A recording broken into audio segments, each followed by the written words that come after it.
In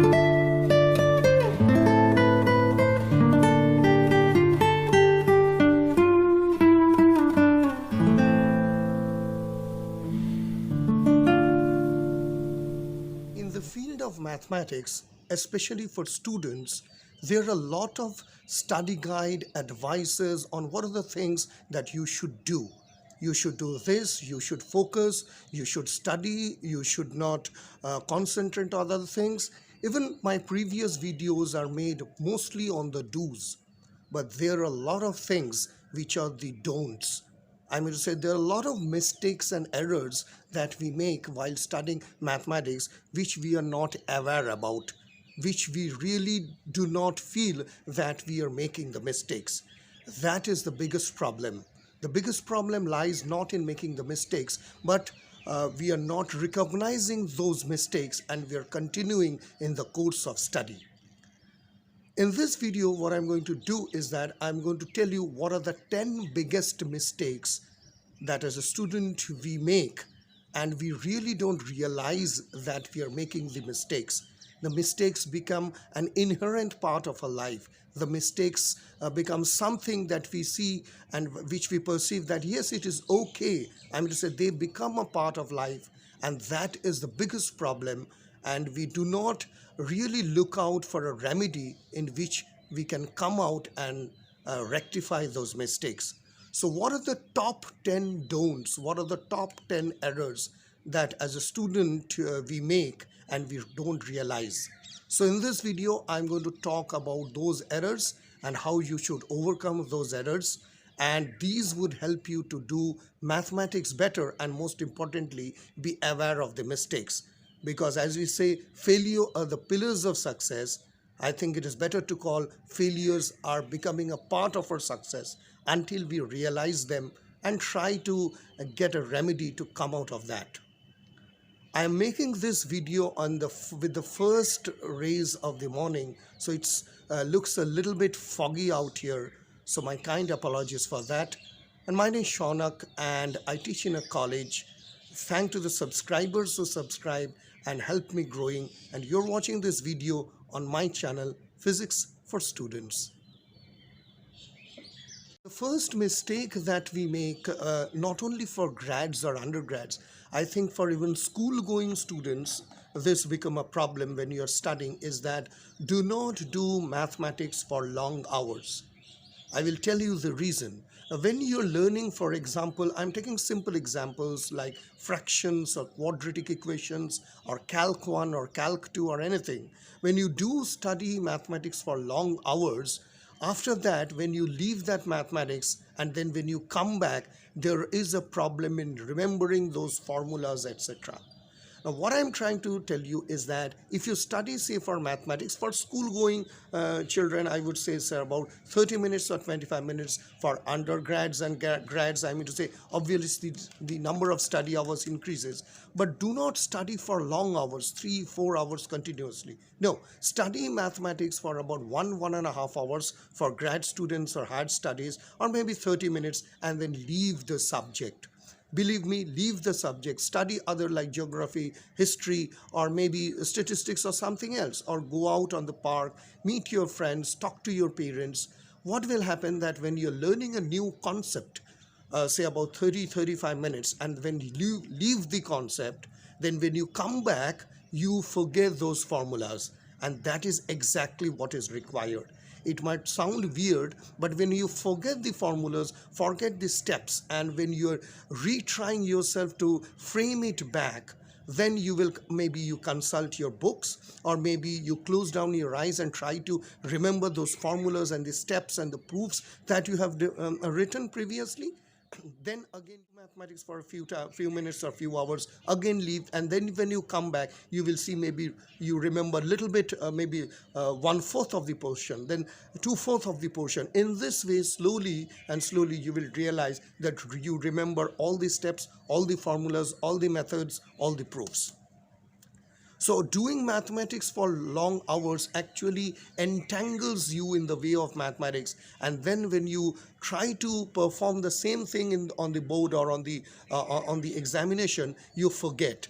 Why you forget? Because Mathematics, remember, is a cumulative effort. It builds on this and this and this and this. We will come to the other points when you will understand the don'ts is do not do mathematics for long hours, especially when you're learning something new. Try to do it for some time, leave that, go for other studies.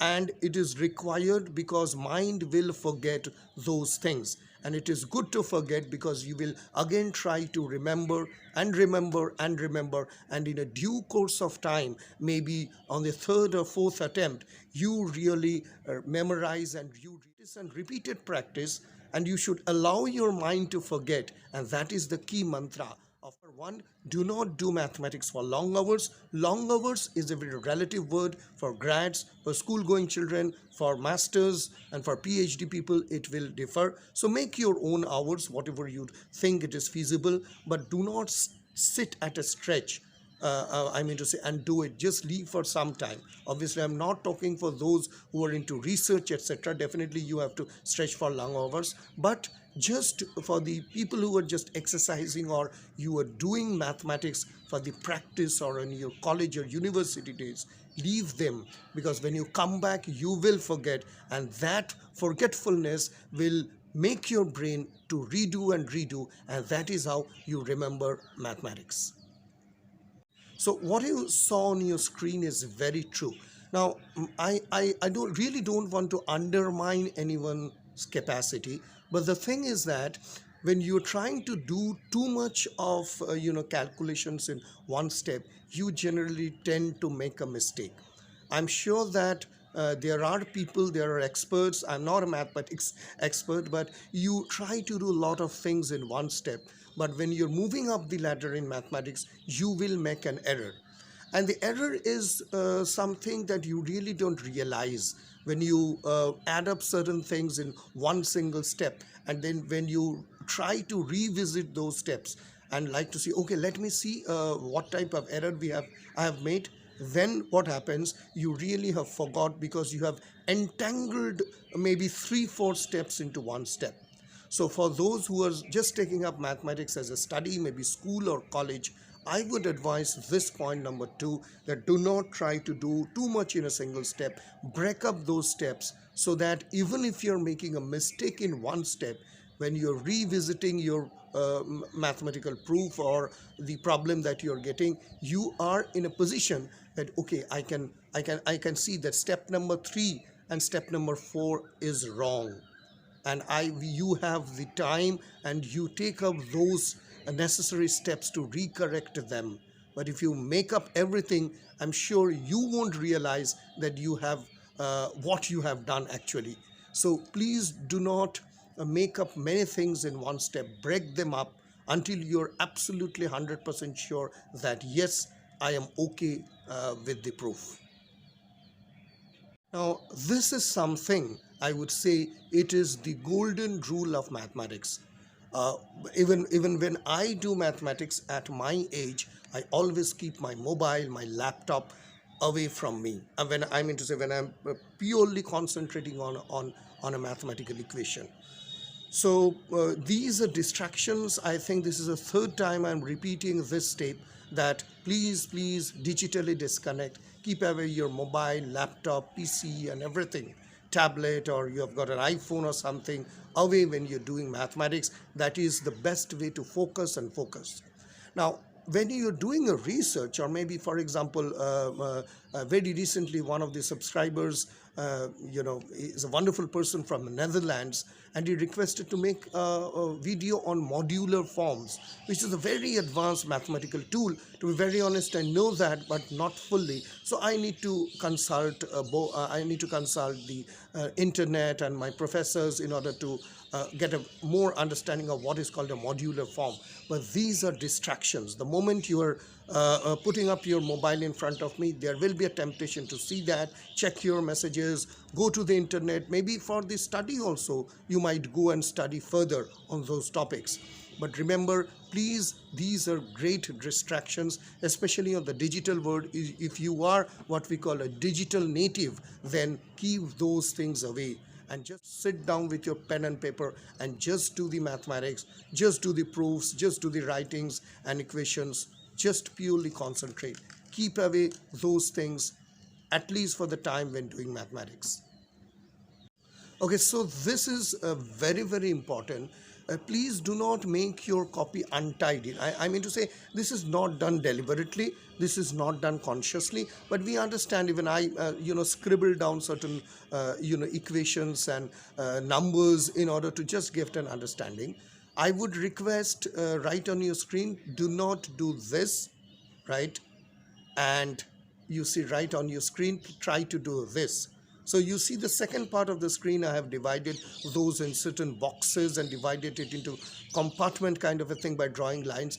Why I'm telling this is that when you are again revisiting your proofs or writings or equations or anything, if you do make things untidy, then maybe you have done it right, but you are unable to figure it out. You're unable to find it out. You're unable to see that where is the right equation that I have written. Now, I understand when you're in a rush, you make certain, quick writing on the board or on the paper. But I would request you, please do not make your copy untidy, because it is you who is going to face this problem that, okay, I have done this thing right. Can I find it out? You really cannot. Even sometimes it says that you are unable to read your own handwriting. So it is better that you make it, you scribble it out, but make it in different compartments. Draw a line when you revisit and you try out what you have done, so that you can take that writing further and do certain more things, you will be able to find it out. It's a matter of practice. Do a clean, tidy, homework, or do a clean, tidy writing, so that it becomes beneficial for you to find it out later what lies in what. Okay, so this is very important, that do not be overconfident. Now, the question lies that how will you understand that you're being overconfident? This is a very unique question. You yourself will find it out. A good amount of practice, I would say a little bit of a tensed feeling when you are going for the examination or when you're going for the results, that is okay. My father says that a little bit of tension, a little bit of nervousness is okay, rather than feeling that, okay, I have done enough, I know all those stuffs and I can just go ahead and do. So you become reluctant before examination. You become relaxed and you really don't have that urge, the feeling of nervousness, the feeling of an, I would say, urgency, that even the day or the previous day when you're appearing before the examination, let me quickly brush through the topics, etc. Now I see here that people while going in cars or in public transports, they're opening up the page and they're reading. Funny, I mean to say that is ridiculous, because while moving on public transport, etc., glancing over the paper really doesn't make any sense. You're given a full semester right to do that. But anyway, what I'm trying to tell is that let us not be overconfident, let us not be very reluctant, let us not be something that, I can just do things, but rather be serious, even before examination, a little bit brushing up of the topics, going through the common errors, and just relaxing your mind for a time being, that, okay, I'm okay with all those things, and I'm going to do best. So you're confident enough that I mean to say that you will do these things. I'm confident that I'm good in Calc 1 and in Calc 2. I'm confident in all those complex numbers and maybe integration, but I'm not good in maybe quadratic, whatever. I might not be good in linear algebra. I make a problem with Hermitian matrix. I'm not good in multiplying of matrix. So I am not good in those things. Let me be aware. Let me do more practices. But I am confident in those areas, maybe calculus, complex numbers, all those things, right? So being confident in those areas doesn't show you the reluctance that you won't do calculus again, you won't do complex numbers again, you won't do tensor analysis again. That doesn't show that you're reluctant. It shows that you're confident. See, there's a subtle difference between confident and being reluctant or overconfident. Confident people revises and they really know that, yes, I am okay with that. Overconfident students will say, I know everything, I can just do anything. So I would advise, be confident, be, I would say, optimistic on those things which you can really do. and try to rectify and try to redo sufficient amount of practice on those things which you are not confident enough. You are confident in certain things, you're not confident in certain things. Don't be overconfident, reluctant, and feel so optimistic that you can do anything. That should not be done.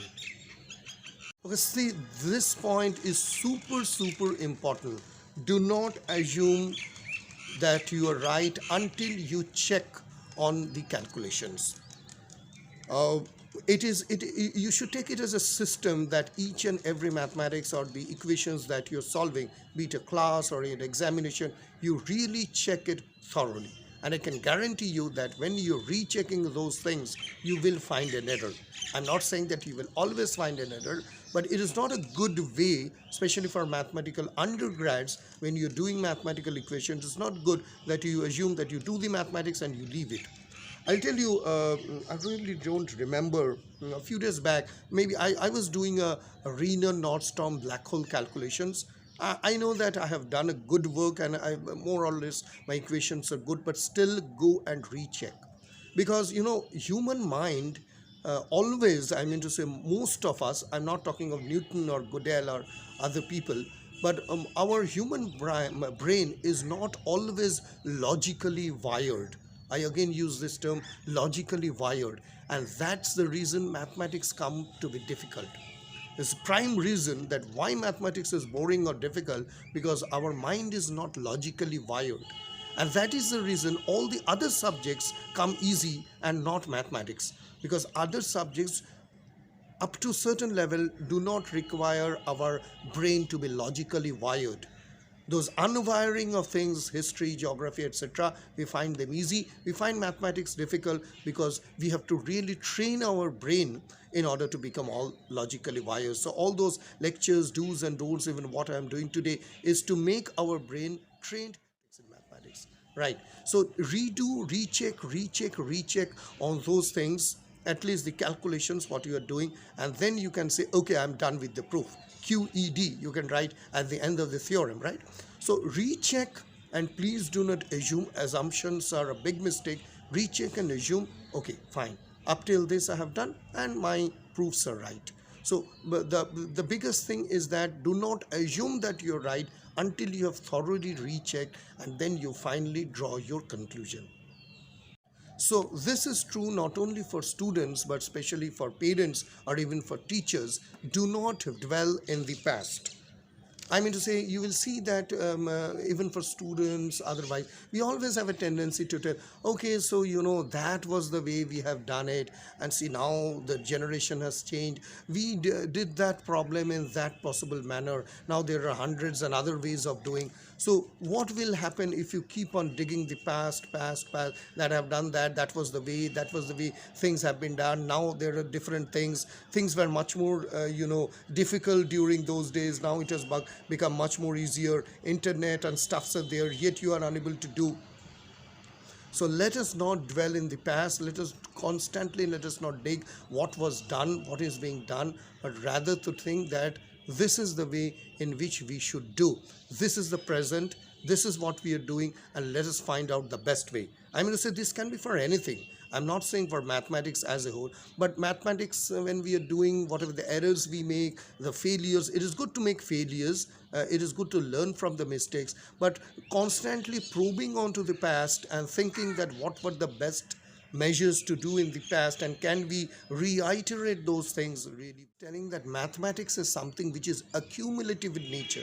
Accumulation means step 1 followed by step 2 and then step 3. So you build on that. I mean, so you cannot be assuming that you are not a Terence Tao. You cannot do a class 6 or a 7 problem until you learn step 1, class 1, 2, 3. So the thing what I'm trying to tell is that do not give a long gap in mathematics. I mean to say, you go out for a vacation, you go out for a trip, you mix with your family and you go for a vacation on a seaside or a hillside. Every human being does that. But I would say do not give a long gap. I mean to say, you might be okay, we are done with mathematics for a certain period, you have got a big vacation, a long gap, but this is something which is a constant practice which keeps up doing that. Let us take an example that for example, you're a jogger, you run really, or you're doing a gym, etc., or you may be playing tennis, or even if you sing, you're a good singer, you will see after a long gap, when you start singing, doing jogging or doing exercise, etc., you will see that you will feel that breathlessness will come, singing won't be that efficient. Even I see that when I got a long gap, I play piano. When again I sing, sit down playing the Western classical and Eastern classical, I see that my fingers are not properly running. I've not got the musical sense. I know how chords play. I know what is the rhythm, but that efficiency in playing music, the efficiency of the fingers on the keyboard, the efficiency of that paddling the piano, that is not there. So relaxation is very good, but just for 5 6 minutes, just brush up the topics, just go there and do a little bit of mathematics, it will help.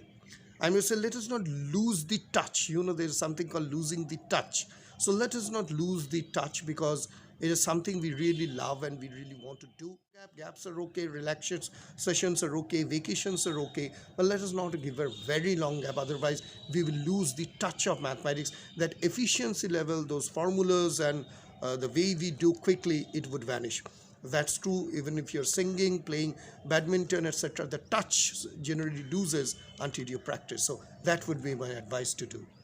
So when I say that throw away your books, I literally don't mean to throw away like that. But generally what happens that we feel so happy that we got promoted to the next classes with flying colors. But do not throw away those books, because mathematics is something which is very accumulative. You accumulate one book up the other. So two things I would advise: do not throw away your mathematical books on mathematics, and do not throw away grammar books. I'm to say English, or Persian or German or French, whatever is your mother tongue. So grammar will always be required. You need to go and you need to understand grammar, and most importantly mathematics. You never know when you need the Calc 1 book, or you never know even when you need a class 9 book, isn't it? So I'm throwing away not in literal sense, but discarding those books that I have grown up the ladder. I have graduated up to a certain level, so I really don't need those books. That is always not true. You never know, a particular formula, particular method in which you have done mathematics efficiently might be required. So a kind request, please do not disregard or discard those books, because you never know when you require those. So that, I would say the last point would be, do not please disregard or skip your classes. Now I see in the school level especially, and when you graduate to college, there is there can be a very good reason that you're not well or anything like that, but you generally sometimes it happens that we miss classes, or we go out for a marriage ceremony or vacations or something, that you really miss classes. There are situations which I understand is unavoidable, but I would say request that let us not miss the mathematics classes, because as I told, mathematics built one upon the other, and then you get a complete stack of those things. Missing the classes, what happens is that we lose out on certain things which are important being taught. We lose out on certain important concepts, and you might say that we can get those things from our friends and relatives, or any colleagues or something like that, but it really doesn't help until you are the person who is attending the class. Would request for the mathematics classes, let us not miss those classes, because it sometimes happens that you really lose out on certain important things, and from your friends or colleagues, or from your teachers, it won't happen, because it is called the moment. So when you sit that moment, and when you understand things, that really makes to say that's all. These are the few don'ts, I would say, and you will see that these are the things which I talked. Sometimes we really are not conscious, we really are not aware, we really do not feel internally that yes, these are the mistakes which we have done, and we should avoid those mistakes. So rather than the do's, we have got a lot of do's around. The don'ts are equally important. and let us be aware and conscious, and let us find out that we have taken the necessary steps, we have found out the remedies and the ways in which we should not make those mistakes. We should really avoid those while studying mathematics, especially at those formative years when we are building up the concept. Thank you very much for watching this video, and I would be back with another video which I would try to help and give certain tips and techniques in which the journey of mathematics becomes very interesting. You fall in love with this, and mathematics is not at all boring subject. This is Shaunak signing off from today's video from Physics for Students. Do let me know about your feedback in the comment section. Please subscribe to my channel, click on the all notifications and the bell icon and click on all so that you get all the notification from Physics for Students. Thank you very much, and best wishes for your future endeavor in the journey of mathematics.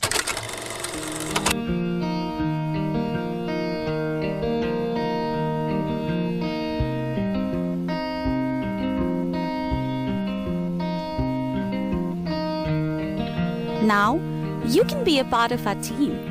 You can send your scientific articles, essays, research papers, lesson plans on a particular subject of science. For further details, please write to us at editor@physicsforstudents.com. Stay safe and happy.